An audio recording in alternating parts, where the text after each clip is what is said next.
Bismillahirrahmanirrahim. Assalamualaikum warahmatullahi wabarakatuh.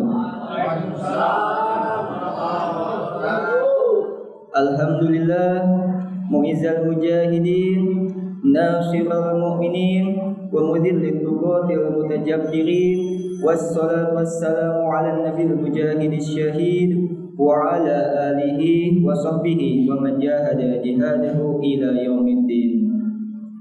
Segala puji bagi Allah yang memuliakan orang-orang yang berjuang, menolong orang-orang yang beriman, dan menghinakan para tiran yang sewenang-wenang.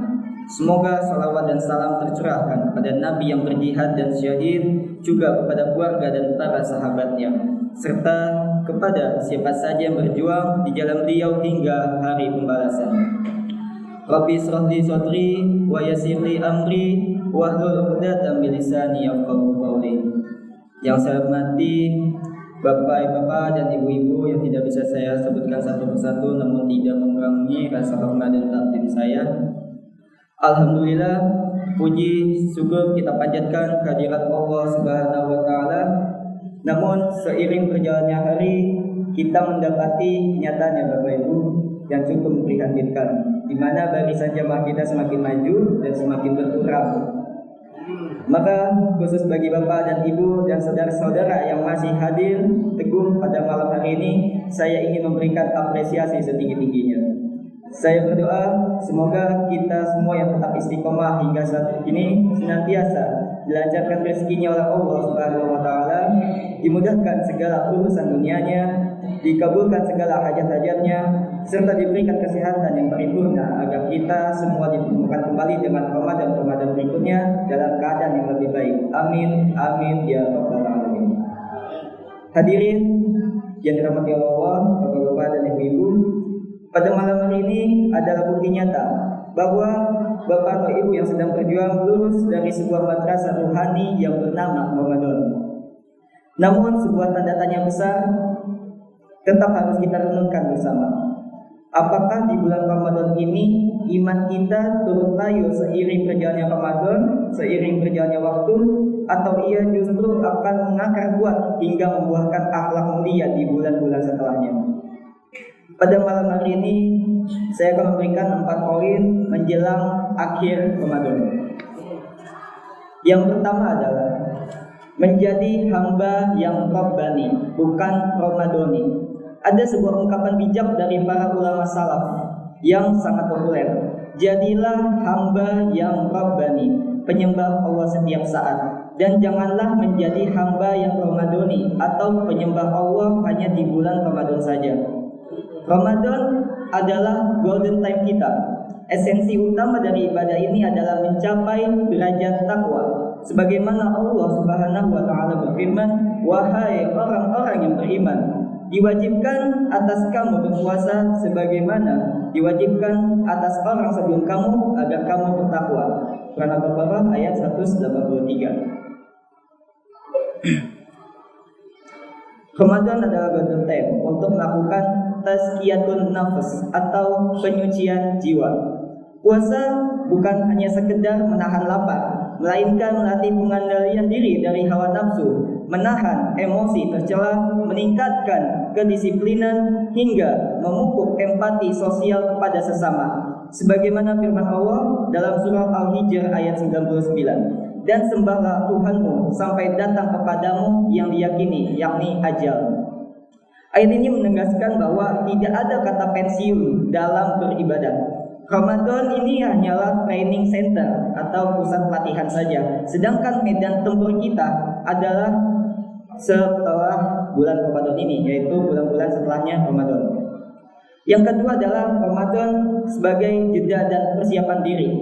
Ramadan sejatinya adalah momen uzlah atau momen berjarak. Kita menarik diri dari hiruk-pikuk syahwat dunia untuk mendekatkan pada sang pemilik jiwa. Bagi yang sedang menanti ketetapan terbaik, termasuk berikut di antaranya adalah perkara jodoh, Ramadan adalah momentum emas untuk memperbaiki kualitas diri kita. Ingatlah, Puasa melatih kita meninggalkan kebiasaan buruk lama, bukan hanya sekedar alasan. Ini adalah perjalanan sebuah transformasi. Kita memperbaiki diri semata-mata karena Allah, agar menjadi hamba yang lebih bertakwa. Rasulullah SAW mengingatkan kita dalam sebuah hadis, banyak orang yang berpuasa namun tidak mendapatkan apa-apa dari puasanya kecuali lapar dan dahaga. Hadis riwayat An-Nasa'i dan Ibnu Majah. Hadis ini adalah peringatan agar kita tidak sekedar menahan lapar, tapi mengubah perilaku kita. Dengan begitu, saat ketetapan Allah itu datang, baik itu amanah, pekerjaan maupun teman hidup kita sudah dalam kondisi siap secara lahir batin sebagai versi terbaik dari diri kita. Yang ketiga adalah konsistensi atau istiqomah adalah bukti keberhasilan kita. Sebaik-baiknya hamba bukanlah mereka yang menghabis-habiskan beribadah di 1 bulan lalu berhenti total di bulan setelahnya. Rasulullah SAW sabda, amalan yang paling dicintai oleh Allah adalah amalan yang berkelanjutan atau konsisten meskipun sedikit. Hadis riwayat Muslim. Jika di bulan Ramadan kita sanggup menahan emosi dan disiplin, maka di bulan Syawal dan bulan-bulan setelahnya, konsistensi itulah yang menunjukkan apakah Ramadan kita berhasil atau sekedar ritual belaka. Dan yang keempat, transformasi otak dan kebiasaan atau neural pathways. Poin terakhir kita akan berbicara mengenai tentang biologi, tentang psikologis kita. Apa efek berpuasa ini dalam biologis kita? Secara ilmiah, transformasi ini nyata adanya berdasarkan penelitian Dr. Walid Fitaihi. Puasa merupakan momen restrukturisasi otak atau mengubah pola pikir otak menjadi lebih positif, realistis, dan lebih sehat. Selama 30 hari, kita dipaksa menuntut sirkuit kebiasaan buruk. Dalam otak manusia, terdapat yang disebut neural pathways atau jalur saraf. Ketika kita konsisten menahan nafsu dan melakukan kebaikan selama bulan Ramadan, kita sebenarnya sedang melemahkan jalur syaraf kebiasaan buruk lama dan membangun jalur syaraf baru yang lebih positif. Jika kita berhasil melewati 30 hari ini dengan disiplin, secara biologis dan spiritual, kita telah terinstal menjadi pribadi yang lebih baru.